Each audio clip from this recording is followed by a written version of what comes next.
Hello viewers, welcome back to our channel Maths Zone with PP. I am Sanjeev Kumar. Today I want to provide you the quick revision notes of class 11 biology, the chapter 17 that is breeding and exchange of gases. तो आज हम आपको quick revision note chapter 17 की जो breeding and exchange of gases है उसकी detail जानकारी देता हूँ। तो लेट्स स्टार्ट नाउ। हाँ, तो आइए आज मैं आपको quick revision notes class 11th biology की चैप्टर 17 जो breeding and exchange of gases है उसकी डिटेल जानकारी देता हूँ। The process of exchange of O2 from the atmosphere with CO2 produced by cell is called breeding। यानी प्रोसेस जो O2 की एटमोस्फियर से जो है CO2 प्रोड्यूस करता है सेल के द्वारा उसे हम ब्रीडिंग कहते हैं। यानी एटमोस्फियर से हम O2 लेते हैं और CO2 प्रोड्यूस करते हैं सेल्स के द्वारा, उसे हम ब्रीडिंग कहते हैं। It occurs in 2 stages of inspiration and expiration. ये 2 स्टेजेस में होती है, एक इंस्पिरेशन होती है, दूसरी एक्सपिरेशन होती है। तो इंस्पिरेशन मतलब होता है अंदर की ओर लेना यानी इनहेल, और एक्सपिरेशन होता है एक्सहेल यानी बाहर करना।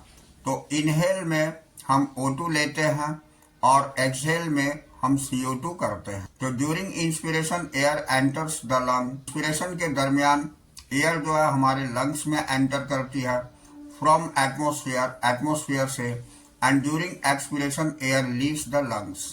और एक्सपिरेशन में एयर जो है वो लंग्स के द्वारा छोड़ी जाती है। तो आइए हम कंपैरिजन देखते हैं ब्रीडिंग एंड रेस्पिरेशन में दोनों के बीच। तो सबसे पहले हम ब्रीडिंग बताते हैं। ब्रीडिंग का पहला पॉइंट है it is simply an intake of fresh air and removal of foul air. दूसरा पॉइंट है it is a physical process. तीसरा पॉइंट है नो एनर्जी इज रिलीज्ड। और चौथा पॉइंट है it is an extra cellular process. जबकि respiration के अंतर्गत पहला पॉइंट है it is the oxidation of food to form carbon dioxide, water and energy. Oxidation होती है फूड की इसमें जिससे कि कार्बन डाइऑक्साइड, वाटर और एनर्जी बनती है। दूसरा है इट इज बायोकेमिकल प्रोसेस। ये बायोकेमिकल प्रोसेस होती है, जबकि ब्रीडिंग जो है फिजिकल प्रोसेस। अब energy is released in form of ATP.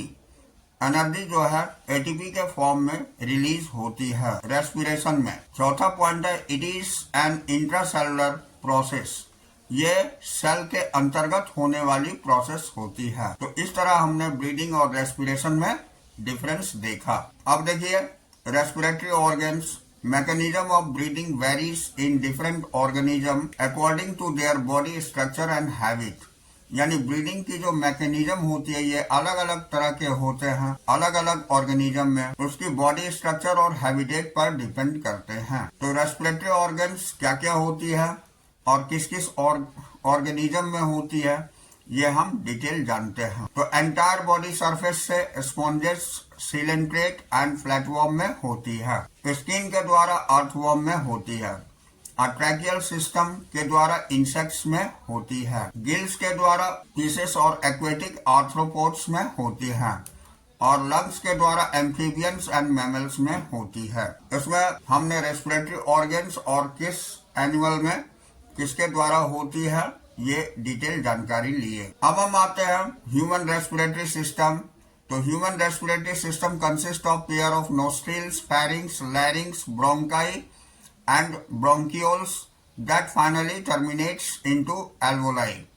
यानी ह्यूमन रेस्पिरेटरी सिस्टम में एक पेयर नोस्ट्रिल की होती है, फेरिंग्स और लैरिंग्स, ब्रोंकाई और ब्रोंकियोल्स पाई जाती है और ये फाइनली टर्मिनेट होती है एल्वोलाई में। दूसरा पॉइंट है nasal chamber open into pharynx that leads to larynx, और larynx contains voice box, sound box that help in sound production. Nasal chamber के अंतर्गत फेरिंग्स जो है ये लैरिंग्स के द्वारा लीड करी जाती है और लैरिंग्स को वॉइस चैम्बर बोलते हैं जिसको साउंड बॉक्स बोलते हैं, जहां से साउंड की प्रोडक्शन होती है। तीसरा पॉइंट हमारा the trachea, primary, secondary and tertiary bronchi and initially bronchioles are supported by incomplete cartilaginous rings to prevent collapsing in absence of air. कहने का मतलब हो गया कि ट्रेकिया जो है प्राइमरी, सेकेंडरी और टर्शियरी ब्रोंकाई और इनिशियल ब्रोंकाई के द्वारा सपोर्ट होती है, जिसे हम इनकम्प्लीट कार्टिलेजनस रिंग के द्वारा होती है,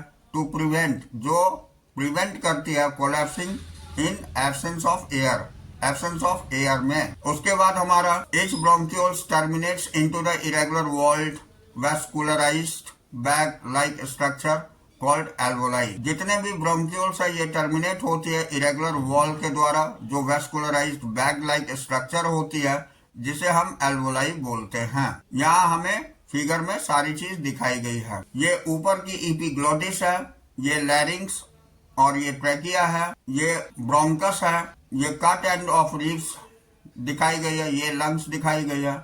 यहाँ देखिए ये एल्वोलाई दिखाई गई है, ये प्लूरल फ्लूइड है, ये ब्रोंक्यूल है और ये डायफ्राम, नीचे जो है ये डायफ्राम दिखाई गई है। तो नेक्स्ट पॉइंट हमारी the branching network of bronchi, bronchioles and alveoli collectively form the lungs. यानी ब्रांचिंग नेटवर्क ब्रोंकाई की, ब्रोंक्यूल्स की और एल्वोलाई की कलेक्टिवली हम उसे लंग्स बोलते हैं। Two lungs are converted with double layer pleura having pleural fluid between them to reduce the friction on lung surface। तो लंग्स के अंतर्गत दो लेयर की बनी हुई प्लूरा होती है, जिसमें प्लूरल फ्लूइड होती है, जो कि रिड्यूस करती है फ्रिक्शन को लंग सरफेस पर। अब यहाँ देखिए रेस्पिरेटरी सिस्टम। तो रेस्पिरेटरी सिस्टम में कंडक्टिंग पार्ट पहला और दूसरा एक्सचेंज पार्ट होती है। तो कंडक्टिंग पार्ट में includes nostril, pharynx, लैरिंग्स and trachea. Conducting part includes nostril, pharynx, लैरिंग्स and trachea. Main function includes, conducting part के अंतर्गत नोस्ट्रिल, फेरिंग्स, लैरिंग्स और ट्रेकिया होती है, जिसका मेन फंक्शन नीचे दिए गए हैं, वो हम देखते हैं। पहला पॉइंट है transport of atmospheric air to alveoli, जो एटमॉस्फेरिक एयर को एल्वोलाई में ट्रांसपोर्ट करती है।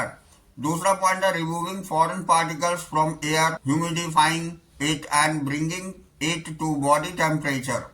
यानी ये फॉरेन पार्टिकल को एयर से रिमूव करता है और ह्यूमिडिफाइड करता है, जो ब्रिंग करता है बॉडी टेम्परेचर को। The exchange part are alveoli. और दूसरा पॉइंट, एक्सचेंज पार्ट जो होती है वो एल्वोलाई होती है। It is the site of actual diffusion of O2 and CO2 between blood and atmospheric air. तो ये साइट होती है एक्चुअल डिफ्यूजन की O2 और CO2 की ब्लड और एटमॉस्फेरिक एयर के बीच। अब हम देखते हैं स्टेप्स ऑफ रेस्पिरेशन। तो इसमें पहला पॉइंट है breathing, in which oxygen rich atmospheric air is diffused in and CO2 rich alveolar air is diffused out. यानी ब्रीदिंग में ऑक्सीजन रिच जो एटमॉस्फेरिक एयर होती है वो डिफ्यूज्ड हो जाती है इन, अंदर की ओर, and CO2 rich alveolar air जो है ये डिफ्यूज्ड आउट हो जाती है। सेकंड हमारी diffusion of gases across alveolar membrane होती है। तीसरा transport of gases by blood होती है। चौथा diffusion of O2 and CO2 between blood and tissues होता है। और पांचवा utilisation of O2 by cells to produce, to obtain energy and release of CO2। इसी को हम सेलुलर रेस्पिरेशन बोलते हैं। यानी यूटिलाइजेशन ऑफ O2 की यूटिलाइजेशन होती है सेल्स के द्वारा एनर्जी ऑब्टेन करने के लिए, और CO2 को रिलीज करता है, इसे ही हम सेलुलर रेस्पिरेशन बोलते हैं। अब हम मैकेनिज्म ऑफ ब्रीदिंग देखते हैं। तो यहाँ breathing involves inspiration and expiration. Breathing के अंतर्गत इंस्पिरेशन और एक्सपिरेशन होती है। During inspiration, the atmospheric air is drawn in and during expiration, alveolar air is released out। तो इंस्पिरेशन के दरमियान एटमॉस्फेरिक एयर जो है वो अंदर ली जाती है और एक्सपिरेशन के द्वारा एल्वोलर एयर जो है ये रिलीज करी जाती है। Movement of air in and out takes place due to the difference in pressure gradient. Air की मूवमेंट इन और आउट जो होती है ये प्रेशर ग्रेडियंट्स के डिफरेंस के कारण होती है। Inspiration occurs when pressure inside the lung is less। Inspiration तभी होती है जब प्रेशर हमारे लंग्स के अंतर्गत कम होती है, और expiration occurs when pressure is more in lungs and outside। और एक्सपिरेशन में प्रेशर ज्यादा हो जाती है बाहर से, तब एक्सपिरेशन होती है। अब नेक्स्ट पॉइंट है हमारी the diaphragm and external and internal Intercostal muscles between the ribs help in developing pressure gradients due to change in volume. यानी डायफ्राम जो होती है ये एक्सटर्नल और इंटरनल, जिसको हम इंटरकोस्टल मसल बोलते हैं, जो रिब्स के बीच में होती है, ये मदद करती है प्रेशर ग्रेडियंट को डेवलप करने में due to exchange in volume, यानी एक्सचेंज इन वॉल्यूम के कारण होती है। अब हमें इसमें एयर प्रेशर दिखाई गई है, एयर एंटरिंग लंग्स, लंग्स में एंटर कैसे करती है और किस तरह से डायफ्राम वर्क करती है। डायफ्राम डाउन होती है तो एयर प्रेशर अंदर की ओर आती है। हाँ, तो ये रेस्पिरेटरी वॉल्यूम एंड कैपेसिटीज है। तो यहाँ हम देखते हैं टाइडल वॉल्यूम हम किसे कहते हैं, जिसे टीवी शॉर्ट फॉर्म में बोली जाती है। वॉल्यूम ऑफ एयर इंस्पायर्ड और expired during a normal respiration, it is about 500 ml in healthy man. Tidal volume हम बोलते हैं जो एयर इंस्पायर्ड और एक्सपायर्ड होती है उसकी वॉल्यूम को नॉर्मल रेस्पिरेशन के दरमियान, जो कि लगभग 500 ml एक हेल्दी मैन में होता है। अब इंस्पिरेटरी रिजर्व वॉल्यूम IRV किसे बोलते हैं, तो ये additional volume of air a person can inspire by forceful inspiration. Inspiratory reserve volume IRV जो additional volume of air in person can inspire by forceful inspiration, it is about 2500 ml to 3000 ml। Inspiration reserve volume हमारी additional volume of air को बोलते हैं जो person forcefully inspire कर सकता है। इसकी रेंज 2500 ml से 3000 ml तक होती है।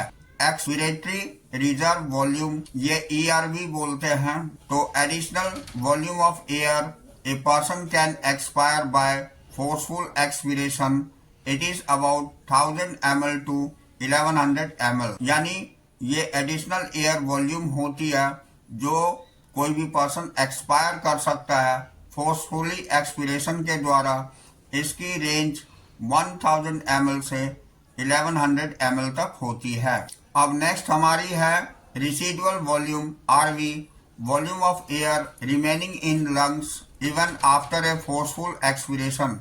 ये volume of air remaining in lungs होती है ये आफ्टर फोर्सफुल एक्सपिरेशन के दरमियान। It is about 1100 ml to 1200 ml। ये लगभग 1100 ml से 1200 ml होती है। अब देखिए इंस्पिरेटरी कैपेसिटी IC ये होती है TB प्लस IRV, और एक्सपिरेटरी कैपेसिटी EC ये होती है TB प्लस ERV, और ये फंक्शनल रेसिडुअल कैपेसिटी FRC ये ERV प्लस RV होती है। अब वाइटल कैपेसिटी हम किसे कहते हैं, vital capacity maximum volume of air in a person can breathe in after a forceful expiration, that is ERV plus TB plus IRV। यानी maximum volume of air जो होती है ये किसी भी पर्सन के द्वारा ब्रीथ की जाती है after forceful expiration. Forceful expiration के बाद वो ERV plus TB plus IRV के बराबर होती है। अब टोटल लंग कैपेसिटी ये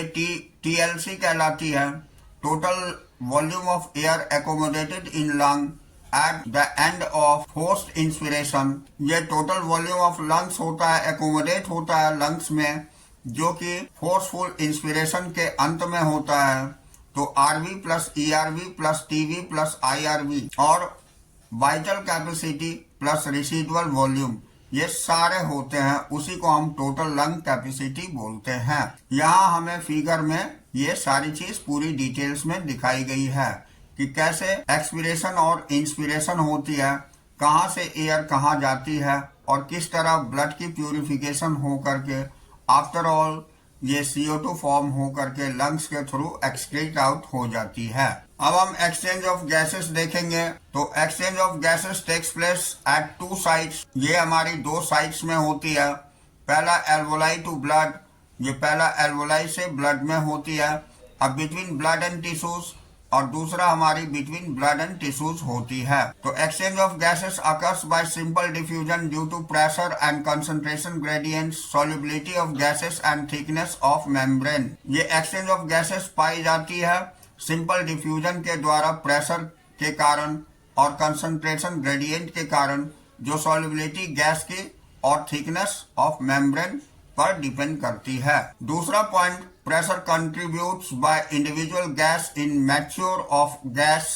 Pressure contributed by individual gas in a mixture of gas is called partial pressure, represented by PCO2 and PO2।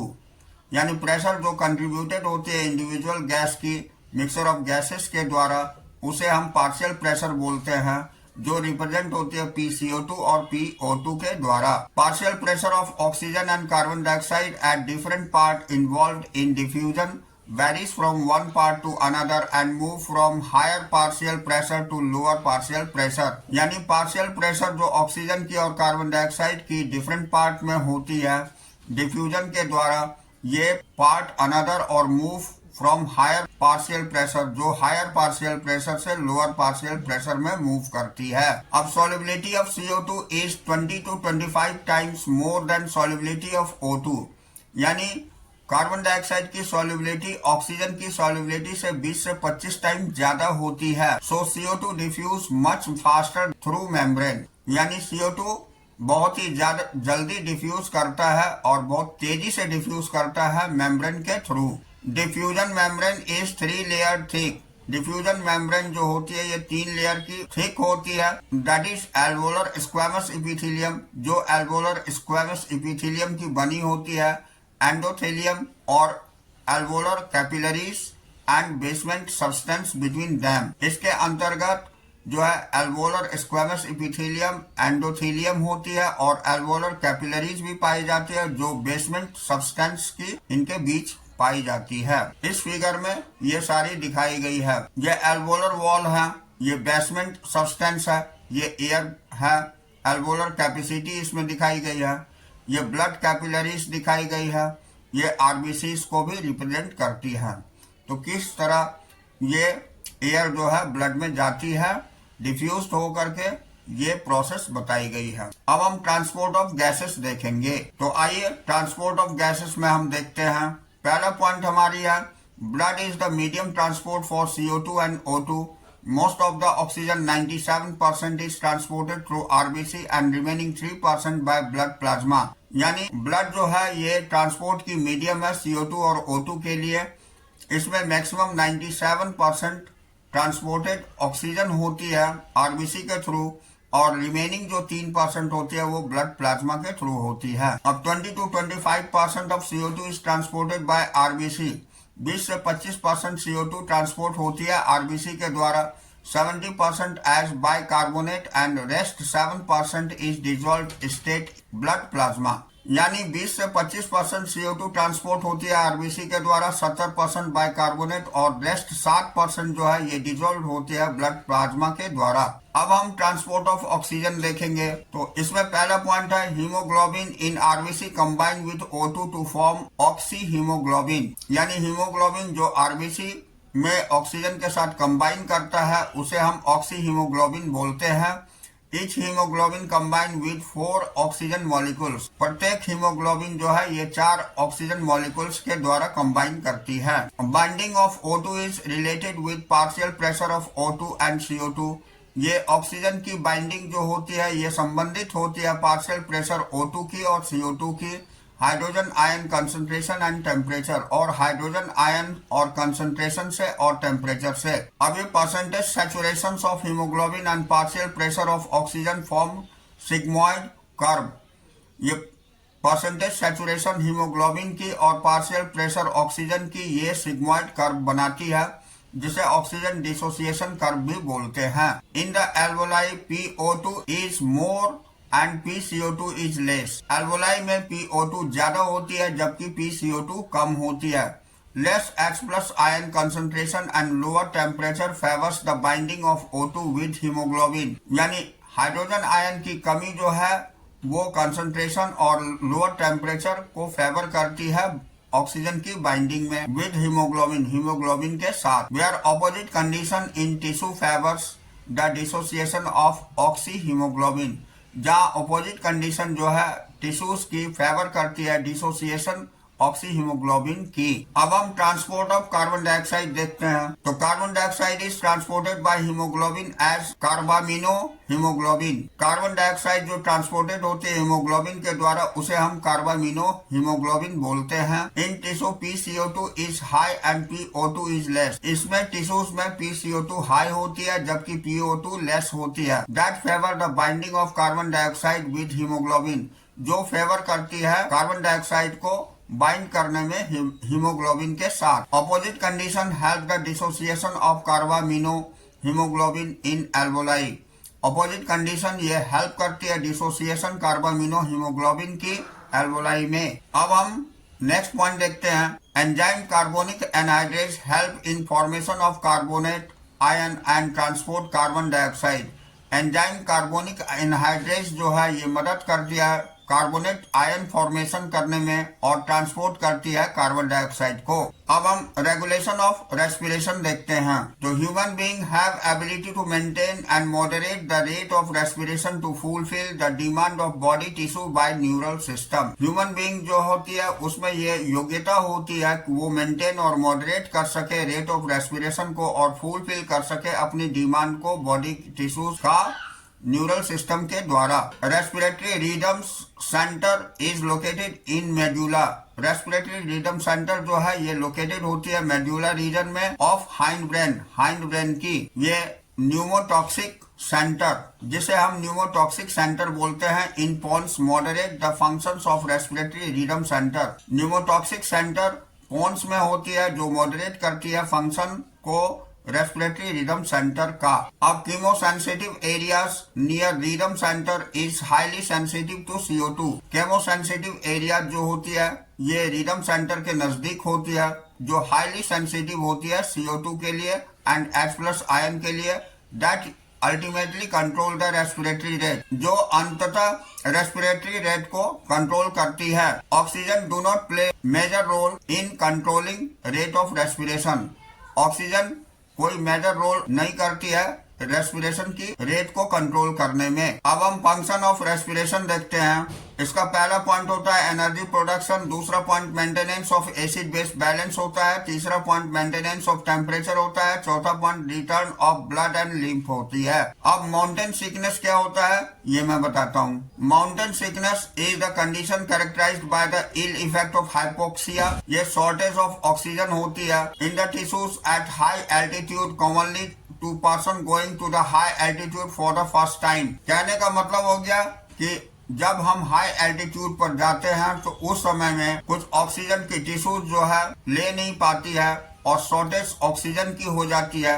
इसी को हम माउंटेन सिकनेस बोलते हैं। माउंटेन सिकनेस हमारी ऐसी कंडीशन होती है जहाँ की हाइपोक्सिया यानी शॉर्टेज ऑफ ऑक्सीजन हो जाती है टिश्यूज में जब हम हाई एल्टीट्यूड पर जाते हैं, तो इसे ही हम माउंटेन सिकनेस कहते हैं। अब इसकी सिम्टम दिखाते हैं। लॉस ऑफ एपेटाइट हो जाती है, नोजिया हो जाता है, vomiting occurs due to the expansion of gases in digestive system. अगर डाइजेस्टिव सिस्टम में एक्सपेंशन हो जाती है गैसेस की तो इसके लिए लॉस ऑफ एपेटाइट, नोजिया और वॉमिटिंग होने की कंडीशंस होती है। दूसरा, breathlessness occurs because of pulmonary oedema, यानी सांस में रुकावट आने लगती है पल्मोनरी ओडेमा जिसके कारण होती है। तीसरा, हेडेक होता है, डिप्रेशन होता है, डिसओरिएंटेशन होता है, लैक ऑफ स्लीप होती है, वीकनेस और फैटिक होती है। तो ये सारे सिम्टम होते हैं माउंटेन सिकनेस के। अब हम डिसऑर्डर ऑफ रेस्पिरेटरी सिस्टम देखते हैं। तो इसमें पहला होता है asthma. It is due to the allergic reactions of foreign particles that affects the respiratory tracts। ये अगर foreign particles एयर के साथ हमारे लंग्स में चली जाती है तो उसके कारण से ये रेस्पिरेटरी ट्रैक्ट पर प्रभाव डालती है, उसे हम अस्थमा बोलते हैं। सिम्टम इंक्लूड्स कफिंग, इसके कारण कफिंग हो जाती है, वीजिंग हो जाती है एंड डिफिकल्टी इन ब्रीदिंग, सांस लेने में भी प्रॉब्लम होती है। This is due to excess of mucus in wall of respiratory tract. ये एक्सेस म्यूकस की फॉर्म होने के कारण रेस्पिरेटरी ट्रैक्ट के वॉल पर होती है। दूसरा इम्फाइसीमा है, तो it is the inflation and abnormal distension होती है of the bronchioles and alveolar sacs of lungs. This occurs due to destroying the septa between alveoli because of smoking and inhalations of other smokes. ये smoking के कारण होती है या other smokes जो हमारे लंग्स में जाती है, इस कारण से ये एबनॉर्मल डिटेंशंस होती है। इसे हम इम्फाइसीमा बोलते हैं। The exhalations become difficult and lungs remains inflated, यानी इसमें एक्सहेलेशंस बहुत मुश्किल हो जाती है और इसमें लंग्स इन्फ्लेटेड रह जाता है। ऐसी कंडीशंस को हम इम्फाइसीमा बोलते हैं। तीसरा पॉइंट ऑक्यूपेशनल रेस्पिरेटरी डिसऑर्डर्स है। ये occurs due to the occupation of individual, ये किसी के पेशे के कारण से होती है। अगर हम कहीं पॉल्यूटेड एरियाज में काम करते हैं तो उसके कारण से ये रेस्पिरेटरी डिसऑर्डर होती है। This is caused by inhalation of gas, ये इनहेलेशन ऑफ गैस के कारण होती है। फ्यूम्स और dust present in surrounding of the work place, ये वर्क प्लेस में गैसेस, फ्यूम्स और डस्ट पार्टिकल जो प्रेजेंट होते हैं उसके इनहेलेशन से होती है। This includes silicosis, asbestosis due to exposure of silica and asbestos. So the system includes proliferations of fibrous connective tissues to upper part of the lungs causing inflammation. ये symptoms में include होते हैं प्रोलिफरेशंस और fibre connective tissues की upper part lungs की होती है, जिससे इन्फ्लेशन काउज होती है। अब हम चौथा पॉइंट देखते हैं, न्यूमोनिया। तो इट इज एक्यूट इन्फेक्शंस और inflation of the alveoli of the lungs due to bacterium streptococcus pneumonia होती है। Alveoli becomes acutely informed and most of the air space of the alveoli is filled with fluid and dead white blood corpuscles, limited gases exchange। ये pneumonia होती है, ये acute inflation होती है। इसके अंतर्गत एल्वोलाई और लंग्स में ये बैक्टीरिया के प्रेजेंट के कारण होती है। वो बैक्टीरिया स्ट्रेप्टोकोकस न्यूमोनिया कहलाती है और इसमें एल्वोलाई जो है एक्यूट इन्फ्लेटेड हो जाती है। बहुत सारी एयर स्पेसेस जो है एल्वोलाई की फील्ड हो जाती है फ्लूइड से, और डेड व्हाइट ब्लड कॉर्पस्कल्स जो है ये लिमिट हो जाते हैं गैसियस एक्सचेंज के कारण। ऐसी कंडीशन को हम न्यूमोनिया बोलते हैं। तो that's all this chapter. We will meet again on the next class.